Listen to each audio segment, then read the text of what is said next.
नंदुरबार तालुक्यातील नागरिकांच्या ration card संबंधित समस्यांचे निराकरण करण्यासाठी तहसील कार्यालयात दर महिन्याच्या पहिल्या बुधवारी रेशन कार्ड अदालत आयोजित करण्यात येणार। गुणवत्ता सुधारण्यासाठी जिल्हा परिषदेच्या शाळांमध्ये तालुकानिहाय विशेष ॲक्शन प्लॅनची सुरुवात झाली असून 2 दिवसापासून पूर्ण शिक्षण विभाग 1 दिवस प्रत्येक तालुक्यात ठाण मांडून राहत आहे। प्रत्येक शाळेत बोर्डच्या परीक्षेच्या धर्तीवर 30 गुणांची गुणवत्ता चाचणी घेतली जात आहे। नंदुरबार येथील बालगृह व निरीक्षण गृहातून 16 वर्षीय मुलगी बेपत्ता झाली। याबाबत अज्ञात व्यक्तीने पळवून नेल्याप्रकरणी शहर पोलिसात गुन्हा दाखल करण्यात आला। सोमवारी दुपारी मुलगी बालगृहात आढळून न आल्याने तेथील कर्मचाऱ्याने याबाबत फिर्याद दिल्याने गुन्हा दाखल करण्यात आला। नंदुरबार बाजारात सध्या खिरणी मोठ्या प्रमाणावर विक्रीस येत आहे। सध्या प्रतवारीनुसार 300 ते 350 रुपये किलो या दराने विक्री होत आहे। नंदुरबार जिल्ह्यात काही वर्षापासून हळदीचे पिके घेतले जाऊ लागले आहे। शहादा व नंदुरबार तालुक्यात हळद पिकवली जाते। येथील हळदीला चांगली मागणी आहे। अवैध गौण खनिज प्रकरणी जप्त करण्यात आलेल्या तब्बल 1,13 लाख रुपयांच्या वाहनांचा निलाव करून त्यातील येणारी रक्कम ही या वाहनांना आकारण्यात आलेल्या दंडाच्या रकमेत भरली जाणार। त्यामुळे वाहन मालकांमध्ये खळबळ उडाली। अक्कलकुवा व तळोदा तालुक्यासाठी एक अतिरिक्त जिल्हा व सत्र न्यायाधीश तसेच एक दिवाणी न्यायाधीश वरिष्ठ स्तर अशा 2 न्यायाधीशांच्या आस्थापना तळोदा येथील न्यायालयात नियमित सुरू करावे अशी मागणी तळोदा वकील संघाकडून करण्यात आली। नंदुरबार शहरात आम्हीच दादा आहोत, जास्त उडायचं नाही, अन्यथा गोळ्या घालून ठार करू अशी धमकी देत 6 जणांनी एकाच लाकडी दांडक्याने बेदम मारहाण करून जखमी केल्याची घटना नंदुरबारात घडली। या प्रकरणी 6 युवकांविरुद्ध गुन्हा दाखल झाला। शहादा येथे शांतता कमिटीची बैठक पार पडली। बैठकीत मार्गदर्शन करताना जिल्हा पोलीस उपअधीक्षक आशिष कांबळे उपस्थित कमिटीचे सदस्य।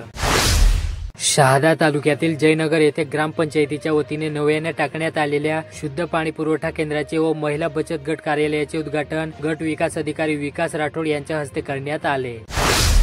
अक्कलकुवा शहरातील श्री स्वामी समर्थ ज्येष्ठ नागरिक मंडळाच्या अध्यक्षपदी माजी पंचायत समिती उपसभापती इंद्रपाल सिंग राणा यांची तर सचिवपदी माधव साडी यांची निवड करण्यात आली।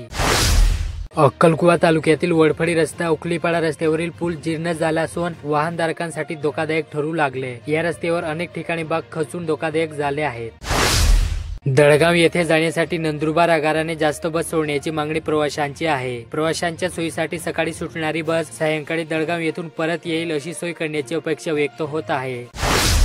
अक्कलकुवा तहसील कार्यालयात जिल्हास्तरीय वन हक्क समितीच्या वतीने अपील दाव्यांवर महत्वपूर्ण सुनावणी पार पडली। जिल्हाधिकारी डॉक्टर मिताली शेट्टी यांच्या अध्यक्षतेखाली 232 दाव्यांची सुनावणी झाली।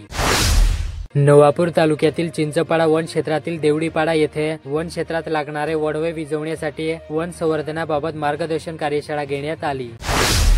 नंदुरबार तालुक्यातील शीतलपाडा जिल्हा परिषद शाळेत वाघाडे केंद्राची शिक्षण परिषद मोठ्या उत्साहात पार पडली। उन्हाळा सुरू झाला असून दिवसेंदिवस ऊन तापत चालले, त्यामुळे उन्हाची दाहकता शमविण्यासाठी आतापासूनच थंड पेयाची मागणी वाढल्याचे दिसून येत आहे। शहरासह ग्रामीण भागातही ठिकठिकाणी उसाची रसवंती, ज्यूस, लिंबू सरबत, लिंबू पाणी, मट्टा, ताक, लस्सी आदी शीतपेय विक्रीची दुकाने थाटली आहेत।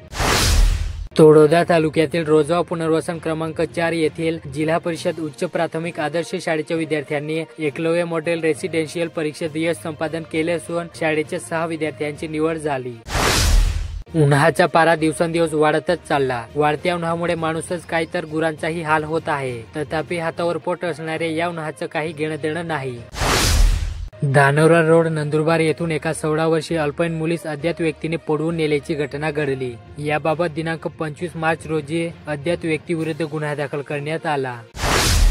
नंदुरबार जिल्ह्यात बिबट्यांच्या बंदोबस्ताची विविध उपाययोजना राबवण्यात जाणार असल्याची माहिती जिल्हाधिकारी डॉक्टर मिताली शेट्टी यांनी माध्यमांशी बोलताना दिली।